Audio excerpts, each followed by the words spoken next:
sama-sama satukan hati kita kepada Tuhan. Bapa kami yang baik, Bapa kami yang berada di tahta kerajaan surga, sungguh kami mengucap syukur kepadamu Tuhan. Di malam hari ini kami boleh hadir ke tahta-Mu yang kudus ya Tuhan. Hati kami akan memuji dan menyenangkan hati-Mu ya Tuhan. Biarlah Bapa kami boleh menerima sukacita kedamaian dalam hidup kami Tuhan setiap harinya. Boleh kekuatan kami semakin dikuatkan di dalam Engkau. Biarlah Bapa di malam hari ini saat yang indah, saat kami memuji-Mu ya Bapa. Terima kasih Tuhan Yesus, kami serahkan Tuhan ibadah kami. Hanya di dalam nama-Mu saja kami telah berdoa dan mengucap syukur. Haleluya, haleluya, amin. Engkaulah pengharapan kami Tuhan Yesus, Engkau yang setia, dan waktu-Mu selalu yang terbaik buat kami Tuhan. Haleluya.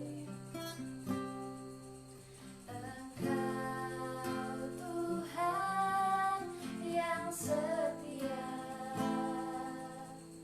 waktu-Mu selalu yang terbaik.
kami mau berpengharapan kepadamu ya Bapa. Biarlah Tuhan hamba-Mu yang berbicara di malam hari ini boleh memberkati kami Tuhan, boleh mengubah hidup kami. Terima kasih Tuhan Yesus, kami menyerahkan Tuhan telinga kami, hati kami kepadamu Tuhan Yesus. Hanya di dalam nama-Mu saja Tuhan kami telah berdoa dan mengucap syukur. Haleluya. Amin.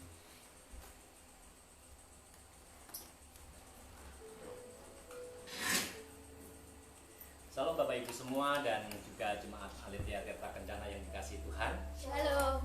Senang sekali malam ini kita bisa bertemu kembali di live Facebook malam ini, dan kita syukuri seperti yang kita pujikan malam ini tadi, bahwa Allah sanggup melakukan segala perkara. Nah, itu artinya bahwa saya merasa kita mengimani pujian ini. Allah sanggup melakukan segala perkara, dan malam ini kita mau belajar bersama-sama satu topik yang sangat bagus, yaitu Allah sumber pengharapan ya. Jadi ini minggu bagi teman-teman Katolik, ini minggu Palma. Bagi kita semua bahwa ini minggu di mana kita mempersiapkan diri Jumat Agung. Di saat itu maka sedang menghadapi penderitaan, dan kita rasa bahwa penderitaan itu bukan hanya pada waktu Yesus menderita pada saat itu, tetapi kita pun hari-hari ini mungkin sebagian dari kita sedang bergumul dengan yang namanya penderitaan, dan bagaimana kita menaruhkan satu pengharapan, sumber pengharapan kita kepada Allah ya. Saya ingin kita semua membaca satu kebenaran di dalam Yesaya 43 ayat 1 sampai yang ke-7. Ini topik yang bagian nats yang sangat bagus, bagaimana Yesaya menyatakan saat itu Allah adalah satu-satunya penebus. Kita membayangkan ketika kita punya juru tebus, betapa berbahagianya. Dan malam ini kita mau baca bersama-sama Yesaya 43 ayat 1 sampai 7. Allah adalah satu-satunya penebus. Tetapi sekarang beginilah firman Tuhan yang menciptakan engkau hai Yakub, yang membentuk engkau hai Israel. Janganlah takut, sebab aku telah menebus engkau. Aku telah memanggil engkau dengan namamu. Engkau ini kepunyaanku. Apabila engkau menyeberang melalui air, aku akan menyertai engkau. Atau melalui sungai-sungai, engkau tidak akan dihanyutkan. Apabila engkau berjalan melalui api, engkau tidak akan dihanguskan, dan nyala api tidak akan membakar engkau. Sebab akulah Tuhan Allahmu, yang Maha Kudus, Allah Israel, Juru Selamatmu. Aku menebus engkau dengan Mesir, dan memberikan Ethiopia dan Seba sebagai gantimu. Oleh karena engkau berharga di mataku dan mulia, dan aku ini mengasihi engkau, maka aku memberikan manusia sebagai gantimu, dan bangsa-bangsa sebagai ganti nyawamu. Janganlah takut, sebab aku ini menyertai engkau. Aku akan mendatangkan anak cucumu dari timur, dan aku akan menghimpun engkau dari barat. Aku akan berkata kepada utara, berikanlah, dan kepada selatan, janganlah tahan-tahan. Bawalah anak-anakku laki-laki dari jauh, dan anak-anakku perempuan dari ujung-ujung bumi. Semua orang yang disebutnya dengan namaku, yang kuciptakan untuk kemuliaanku, yang kubentuk dan yang kujadikan. Amin. Nah, poin pertama dari ayat ini, bagaimana Allah menyatakan dirinya bahwa Ia sebagai penebus. Dan ayat pertama yang sangat menarik adalah, aku telah memanggil engkau dengan namamu, engkau ini kepunyaanku. Berbicara tentang engkau ini kepunyaanku, berapa banyak di antara kita seringkali dalam suasana-suasana yang tidak terlalu baik. Bagaimana kita memandang kehidupan, maka disitulah bagaimana kita bersikap, bagaimana kita bertindak, bagaimana kita berpikir, bagaimana kita mau menggunakan uang hari ini, bagaimana kita mau bertanggung jawab untuk talenta kita hari ini. Ketika kita memandang sebuah kehidupan itu penting, dan Allah menyatakan dirinya kepada kita, engkau kepunyaanku. Tetapi berapa banyak di antara kita sering merasa, aku tidak punya apa-apa. Atau berpikir, aku tidak punya siapa-siapa. Satu kali saya bertemu di ruang konseling, seorang bapak, dia punya anak, dia punya istri. Dalam satu pergumulannya yang sedang menghadapi, ya kita bilang menghadapi depresi, dan selalu dalam kebingungannya, dan dia berpikir berulang-ulang, ngapain saya hidup? Tidak ada orang yang peduli sama aku. Bayangkan, saya hanya berpikir waktu itu, kamu seorang ayah, kamu punya anak-anak, kamu punya istri, dan kamu merasa tidak punya siapa-siapa. Lalu kamu masih punya rumah, datang ke sini masih pakai mobil, masih punya tempat usaha. Walaupun dia berkata, ya usahanya selalu mepet karena pandemi COVID, tapi masih punya. Dan dia berkata, gak punya apa-apa. Kalau kita melihat pada bagian ini, ketika kita merasa gak punya apa-apa, maka kita sedang dalam satu situasi bahwa jangan-jangan kita juga sedang tidak mengakui atau meyakini bahwa pernyataan engkau kepunyaanku, kata Allah kepada Yesaya, kata Allah kepada kita, engkau kepunyaanku. Jadi Bapak Ibu, mari kita lihat sejenak apa yang kita punya, yang sampai hari ini mungkin tidak ada yang tidak makan, yang sampai hari ini ada anggota keluarga. Kalau saya bertemu dengan orang-orang dalam latar belakang single parent, lalu dia dibesarkan oleh, ya saya konseling dengan seorang anak muda yang dia dibesarkan oleh seorang ibunya sendirian dengan beberapa adik-adiknya, dan dia merasa aku gak pernah punya siapa-siapa. Ingat, masih punya ibu, masih punya adik-adik. Lalu ibunya juga berkata, anak-anak lakukan masing-masing, saya gak punya siapa-siapa, masih punya anak-anak. Ayat pertama bagi kita di perikop ini adalah nyatakan kepada diri kita, pernyataan Tuhan pada kita, engkau kepunyaanku, oh aku milik Allah. Jadi ketika Allah sebagai sumber pengharapan, satu, kita punya Allah. Berapa banyak kita seringkali bergumul merasa tidak punya siapa-siapa. Yang kedua, di bagian ayat kedua dan ketiga, aku melihatnya, aku menyertai engkau. Lalu ada teksnya, akulah Tuhan Allahmu. Berbicara tentang penyertaan Tuhan, bagaimana firman Tuhan mengajarkan pandangan Allah tentang kehidupan. Salah satunya adalah bahwa kehidupan itu ujian, bukan hanya sekolah.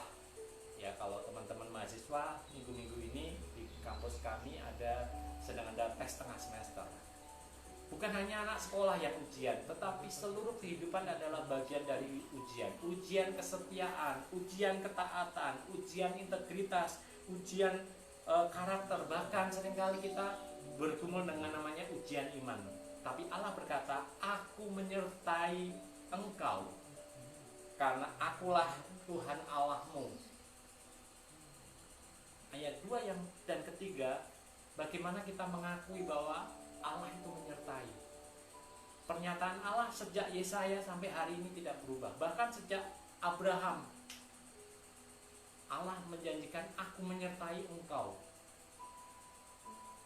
Apa yang seringkali kita perjuangkan terkait dengan penyertaan Allah? Kita sekarang seringkali menjadi orang yang mudah bimbang karena pengalaman-pengalaman penderitaan. Kadang-kadang kita merasa banyak doa-doa kita yang tidak terjawab. Di mana penyertaan Allah? Kita mempertanyakannya. Lalu kadang-kadang janji-janji yang tertunda. Di mana penyertaan Allah? Atau beberapa situasi merasa doa-doa saya sulit terjawab. Dan kita mempertanyakan, di mana penyertaan Allah? Ketika kita tidak bisa melihat bahwa Allah sumber pengharapan, maka ayat yang kedua ini, apakah ada kebimbangan bahwa Allah menyertai kita?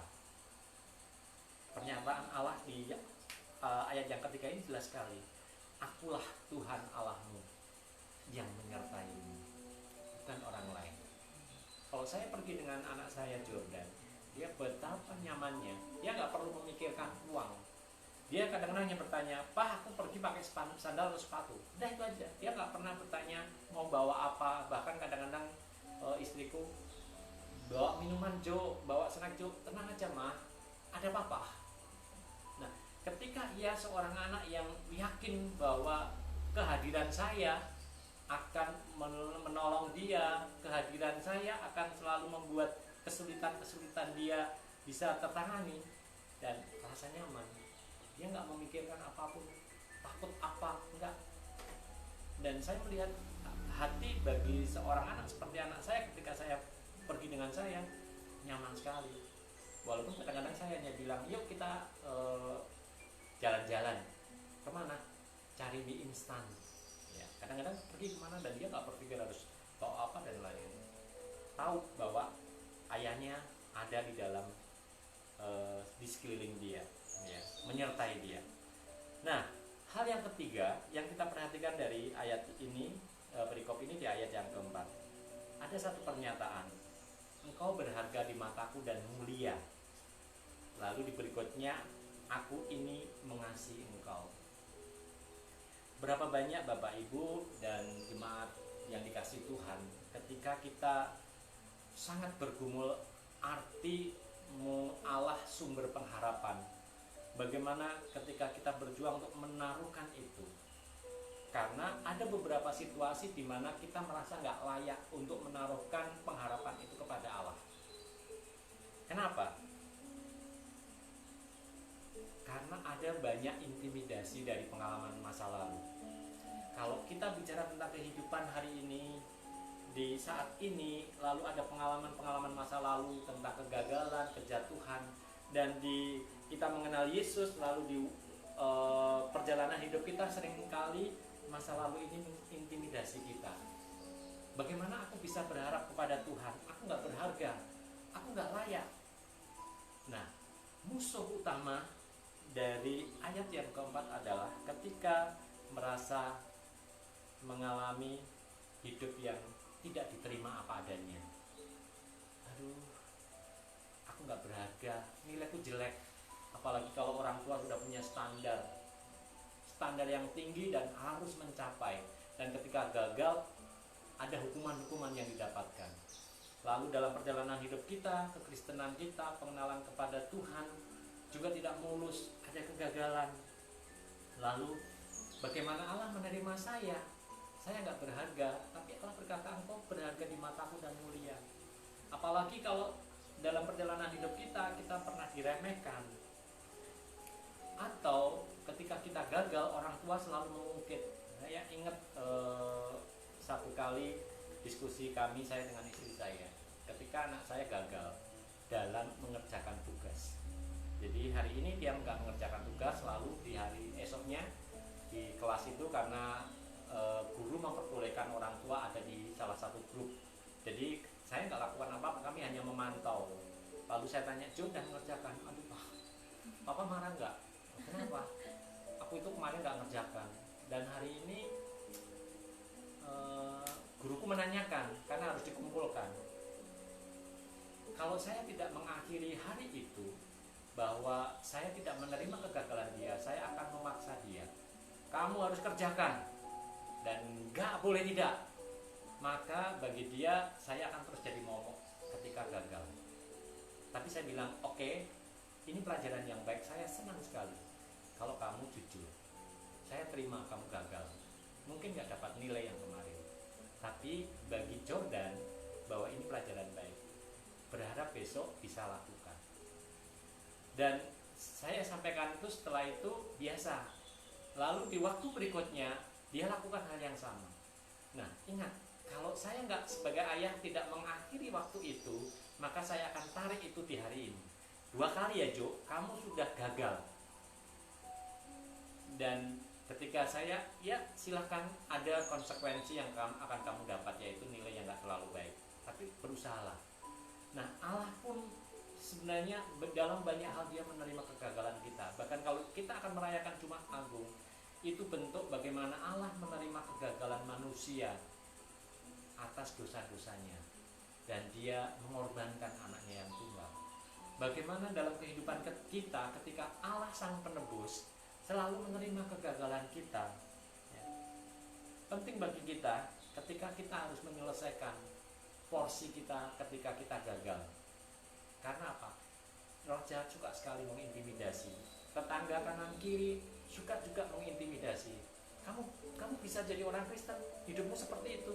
Kamu bisa jadi orang Kristen, masa lalumu seperti itu.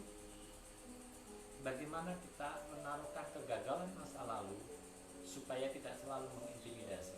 Satu kebenaran firman Tuhan, ketika kita gagal, jatuh dalam dosa, kita minta ampun Tuhan. Dan Allah adalah Allah yang setia dan adil. 1 Yohanes 1 ayat 9. Itu janji Tuhan. Tapi kalau kita hidup dalam pergumulan kegagalan demi kegagalan oleh orang-orang yang telah ada dalam masa pertumbuhan kita, ya itu yang perlu kita akhiri supaya kita bisa menerima, aku berharga di mata Tuhan. Ketika Allah berkata, engkau berharga di mataku dan mulia, dan aku mengasihi engkau. Jadi bagaimana kita menaruhkan ini? Yang berikutnya yaitu ayat yang kelima. Tenang aja, kita hanya sampai ayat 7. Tapi bagian ini bagian yang penting. Ayat yang kelima, janganlah takut.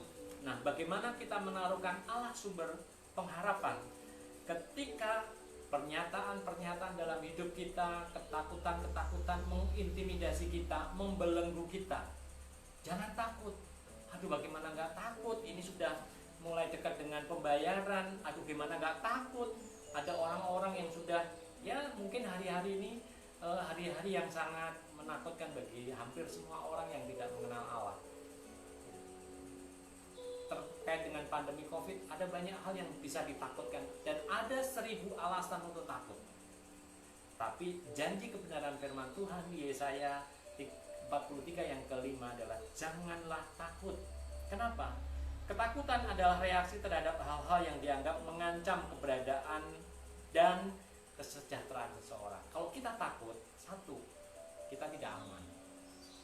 Kalau kita takut, dua, karena tidak aman, kita merasa dalam ancaman atau dalam bahaya. Kalau saya ketemu dengan mahasiswa, ancaman paling besar sekolah online adalah nilai yang gak bagus, tidak bisa maksimal, alasan kuota, mungkin punya ketakutan jaringannya nanti tiba-tiba mati, saya nggak bisa mengerjakan, saya kembali ke tempat tinggal saya, di tempat tinggal saya nggak ada perpustakaan. Ada banyak alasan untuk takut.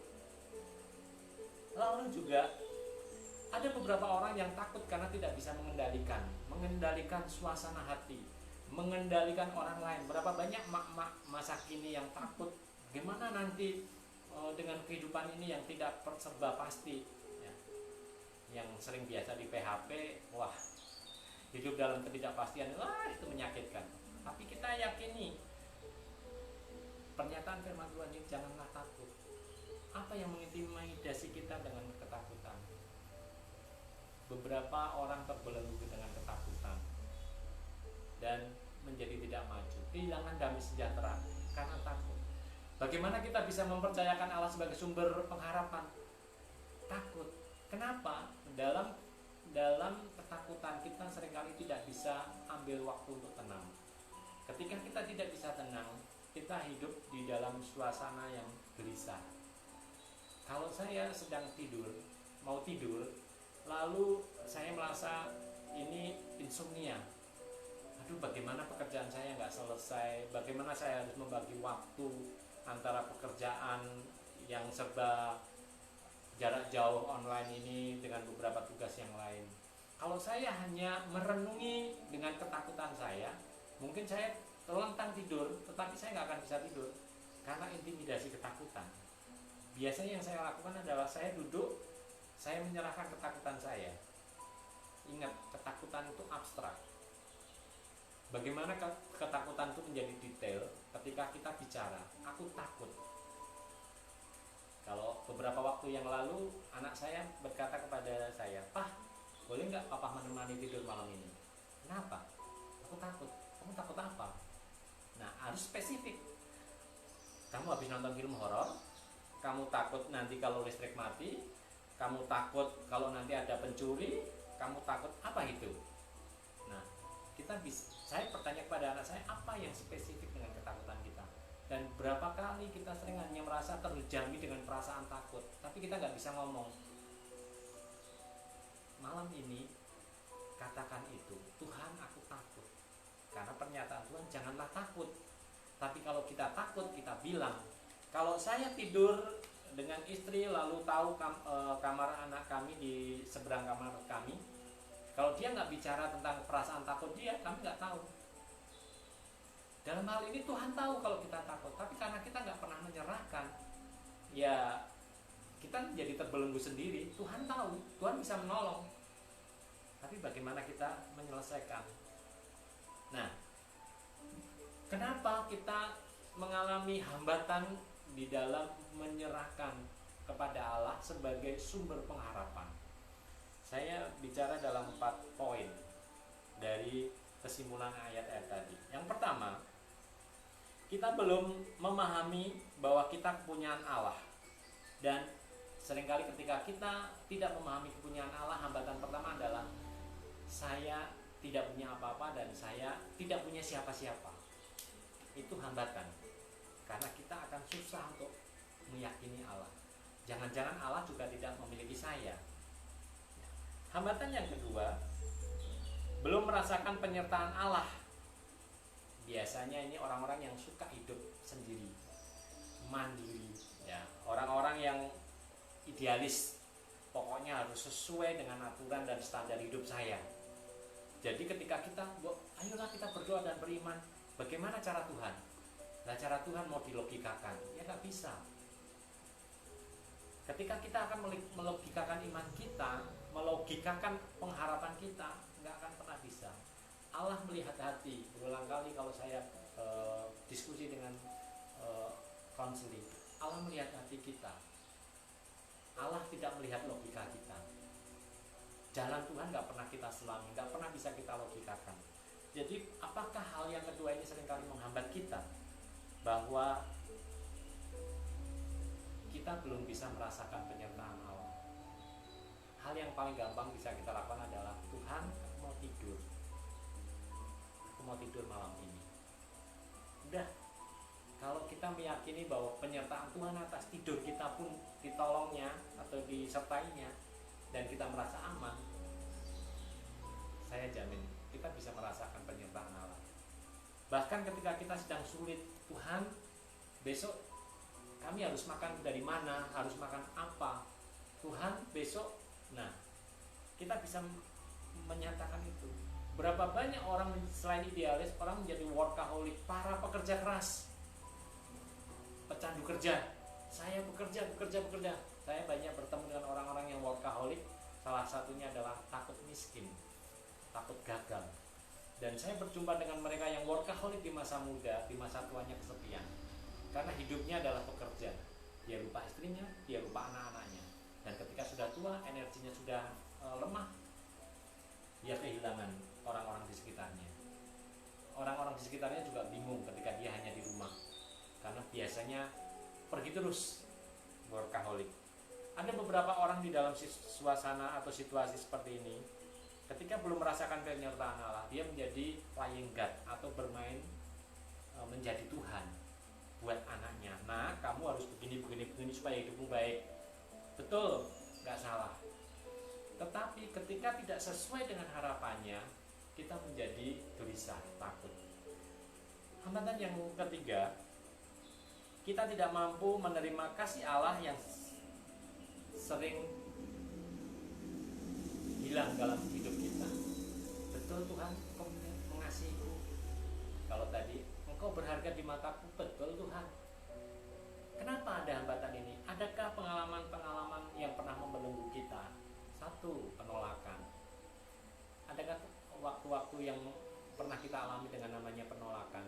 Ketika kita ditolak seseorang, dalam beberapa, kalau kami bilang pengalaman traumatis, itu menjadi satu dampaknya adalah susah untuk merasakan orang lain mengasihi saya, apalagi Tuhan. Atau juga kita pernah melewati masa-masa diabaikan, dicuekin. Bukan hanya dari keluarga, mungkin dalam pertumbuhan kita ketika SD, kamu Kristen sendiri.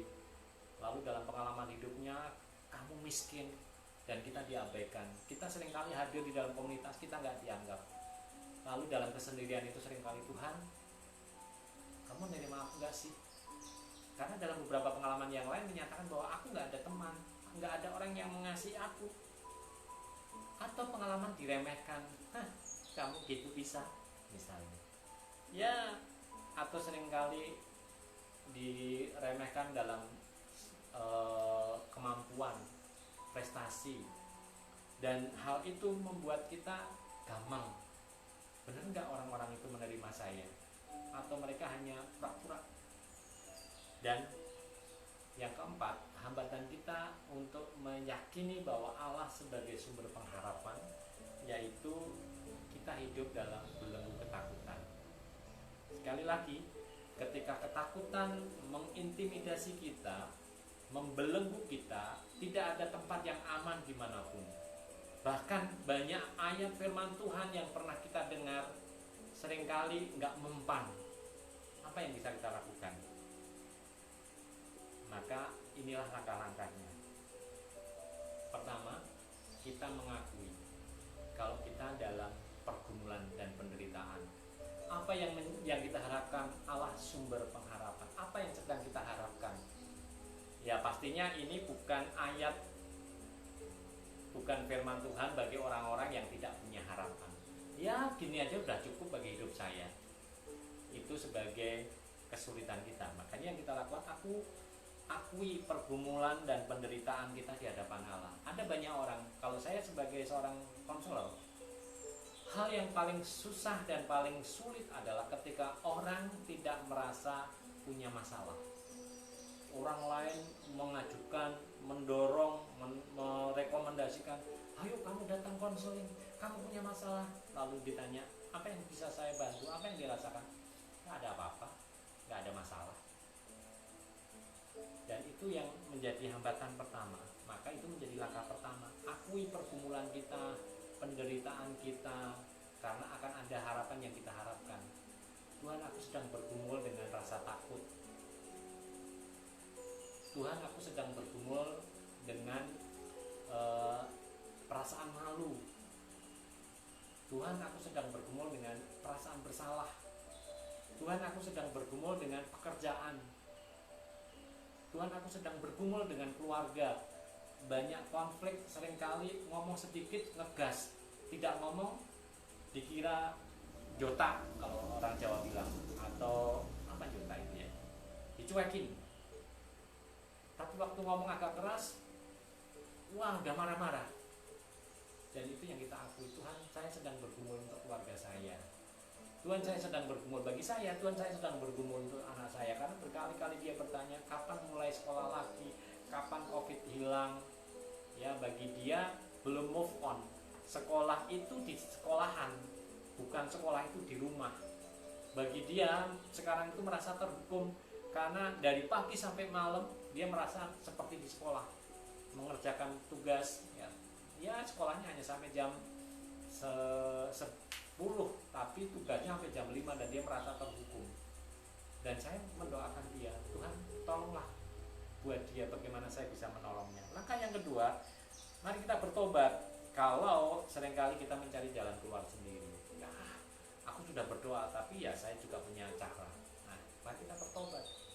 Dan yang ketiga, mari kita menyerahkan pergumulan kita dan pengharapan kita kepada Allah. Ketika kita sudah mengakui ada pergumulan, maka itu sebenarnya secara otomatis kita bisa mengakui, Tuhan, angkatlah pergumulan itu, tolonglah. Dan kita meminta Tuhan untuk menemani. Ini yang jarang sekali saya dengar ketika orang dalam pergumulan. Dan dalam doa saya ketika saya melewati situasi ini dan ketika saya mendoakan orang yang sedang melewati pergumulan, Tuhan temanilah dia, Tuhan temanilah saya ketika saya sedang punya rasa takut ini, Tuhan temanilah saya ketika saya sedang merasa gentar, ketakutan seperti apa, kegentaran seperti apa, dan tolak semua intimidasi roh jahat. Kesimpulannya adalah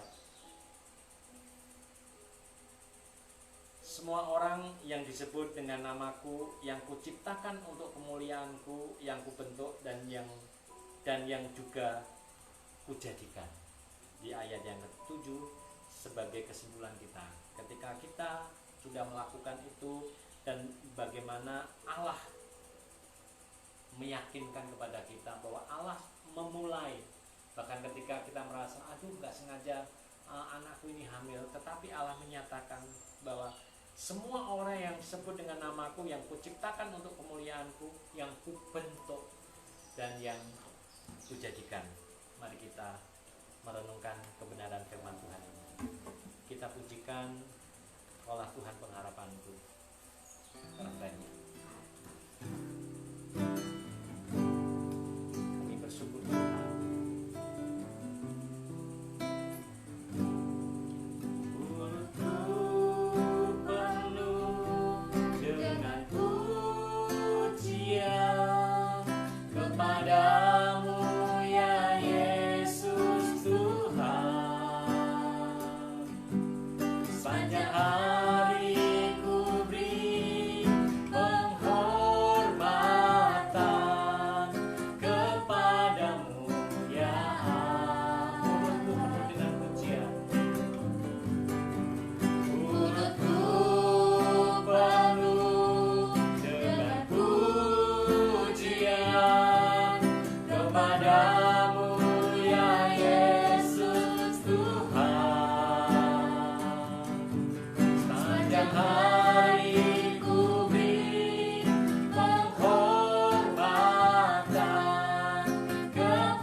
Kami sungguh bersyukur malam ini Engkaulah Tuhan pengharapan kami, Engkaulah Allah sumber pengharapan kami, Engkaulah penebus kami Tuhan.